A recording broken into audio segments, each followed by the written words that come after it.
प्यारे बच्चों, आइए समझते हैं 5 मिनट से कम समय में कक्षा 10वीं की संस्कृत का तीसरा चैप्टर अलस कथा के बारे में। अलस कथा का मतलब हो गया आलसियों की कथा। पहले हम लोग के दादी और नानियां कथा सुनाया करती थी, लेकिन आज मौका मिला है आपको हमें कथा सुनाने की, यानी कि आपके इस चैप्टर में दिया गया है, तो आज हम लोग समझेंगे। यह पुरुष परीक्षा नामक ग्रंथ से लिया गया है, जिसके रचयिता विद्यापति जी हैं। विद्यापति मैथिली कवि हैं। विद्यापति जी कहते हैं कि जो नीतिकार लोग हैं वो आलस को शत्रु मानते हैं, अपना दुश्मन मानते हैं, और वैसे भी हमें आलस को दुश्मन ही मानना चाहिए। लेकिन 4 आलसियों की कहानी सुन करके आप सोच में पड़ जाएंगे, बड़ा मजा आएगा। आइए सुनते हैं और समझते हैं। यह कथा है मिथिला का, जिसमें एक मंत्री होते हैं जिनका नाम होता है वीरेश्वर।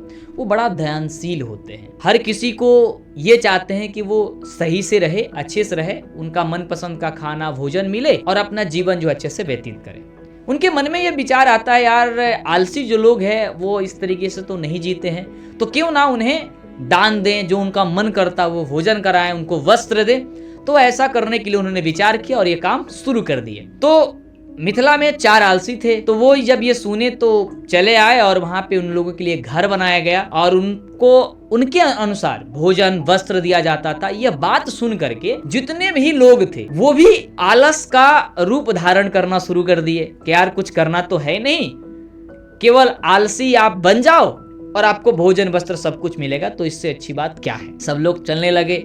जिनका बड़ा बड़ा तोंद होता है, यानी पेट होता है, जो घर में एंट्री करते हैं तो सबसे पहले उनका पेट अंदर जाता है, फिर उनका शरीर अंदर जाता है। ऐसे लोग भी आलसी बन करके चले गए।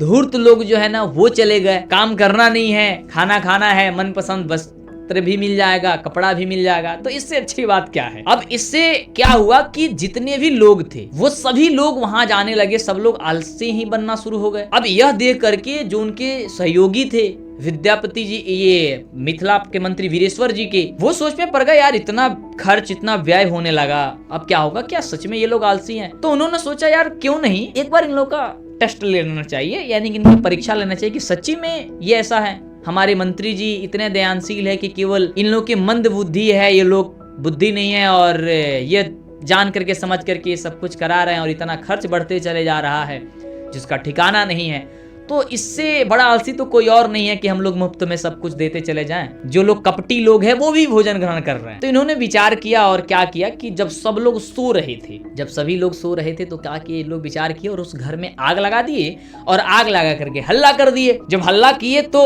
हुआ क्या कि भाई मेरे जितने भी लोग बनावटी लोग थे, जो धूर्त लोग थे, जो कह रहे थे कि मैं आलसी हूँ भोजन ग्रहण कर रहे थे, वो लोग भाग गए। कुछ और आलसी भी जी थे, लो क्वालिटी के थे, उतना ब्रांडेड आलसी नहीं थे, वो भी भाग गए। कुछ लोग ब्रांडेड आलसी होते हैं, कुछ लोग लोकल कंपनी का आलसी होते हैं, तो वो लोग भी भाग गए।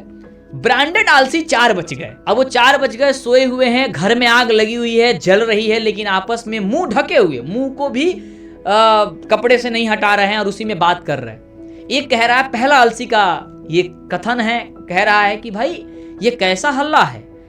तो दूसरा कह रहा है, लग रहा है कि इस घर में आग लग गई है। तीसरा कह रहा है, यार कोई ध्यानशील या कोई ऐसा व्यक्ति नहीं है जो हम लोग के ऊपर भीगा हुआ चटाई कपड़ा कुछ फेंक दे जिससे हम लोग को राहत मिले। तो चौथा कह रहा है, यार तुम लोग कितना बात करते हो, तुम लोग को चुपचाप सोना नहीं आता है, बोले जा रहे हो तुम लोग। समझो कि इतना ब्रांडेड किस्म का आलसी, मतलब क्या कोई हो सकता है।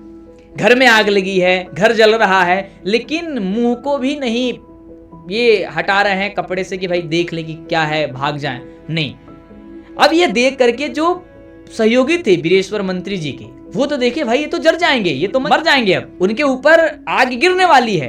तो वो क्या किए, उनके बाल पकड़ करके उनको खींच करके बाहर निकाले कि भाई तू लोग तो जल जाएंगे।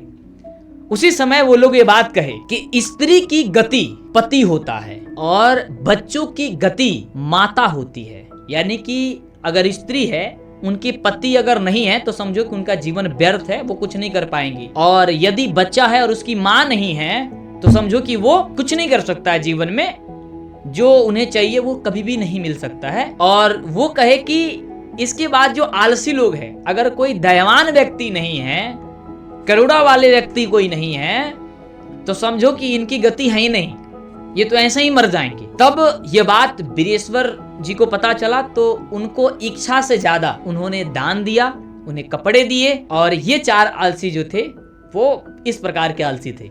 इस कहानी से क्या शिक्षा मिलती है आप जरूर बताइएगा। मजा आया होगा इस कहानी को सुन करके। ये आपका तीसरा चैप्टर है संस्कृत का। मुझे लग रहा है कि आपकी एग्जाम भी बहुत करीब आ चुकी है और आप में भी शायद आलस नाम की कोई चीज है तो उसे दूर कर दो। मेरे दोस्त, इस बार आप घिस डालो, अपने आप को रगड़ डालो और कुछ कर दिखाओ। वीडियो कैसी लगी जरूर बताइएगा, शेयर जरूर करिएगा इसको और चैनल को सब्सक्राइब जरूर कर लीजिएगा। Thank you so much.